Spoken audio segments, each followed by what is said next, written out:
Lépésünk messze száll, és a kis csikó a szánnal meg sem áll. Távol életünk, akár a világ határ, és jó kedvünknek hangjait a szél is tudja már, aki tudja énekel. Csengő szó, csengék gombolunk, kiszállunk a csengő. Volt már valaki úgy, hogy ült szánon? Senki? Senki nem ült még szánon? Szánkón? Azon igen? Szánkón igen?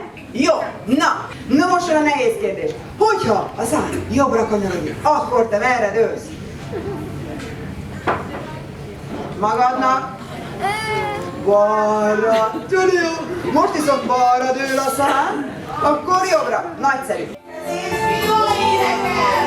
Kapaszkodj, ahogy lesz, és most megyünk tovább. Kanó! Egy jobb kanyar! Egy fékezés! Egy megrendülés! Nagyon jó! Megállt a szánkó! Azaz, nagyon jó! Na már most csak egy kérdés van, hogy ezt az igazi patkódobogást, azt tudjátok-e produkálni? Hát, majdnem, de nem. Mi ez? Béka? Már így, ez a szebbik fele. Üsd össze! Nagyszerű! Várjál már, Anna Csillagnak is kell adni egyet, várjál. Várjál! Ó van, elveszed. Segítség! Megkeresed nekem, Klinti. Hát te meg megkapod a másik felét. Csak a száncsegő nincs a kezemben, minden más.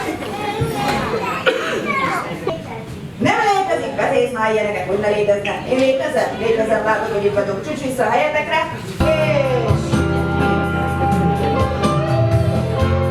Majd a menekülőre fogva, nem akar vizálni.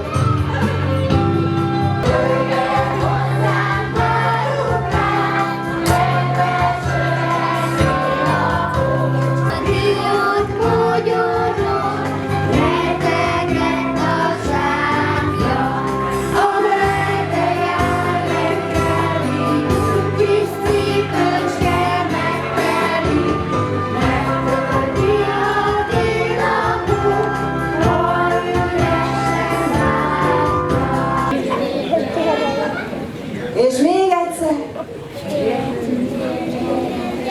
Amikor elfizet. Majd én jövök helyette, ugye?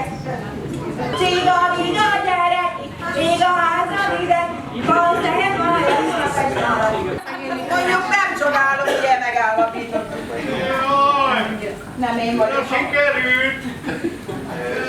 Itt vagyok. Jaj, de örülök, hogy látnak egyszerű. Vagy a kémény túl szűk, vagy nekem nagy a pocakok. A kémény szűk. Hogy nem tehetsz róla, addig piszkáltad az orrát, amíg megvadul. Mert rosszat csináltál. A Rudolf világgá szaladt ilyettében. Én meg gyalog jöhettem idáig. Jaj. Az idósek se kapnak már csak vizsgát. Legalább ezt mivel se permis. Krampika, én nagyon elfáradtam, ne ülök. Közben ide készítették az ajándékokat.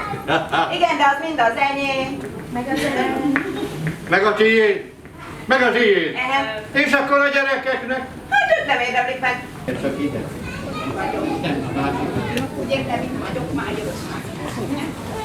Ennél egyszerűbben nem tudtad volna? Ennél látványosabban nem tudtam volna. Még mindig menjen. Subája, ég a cipő.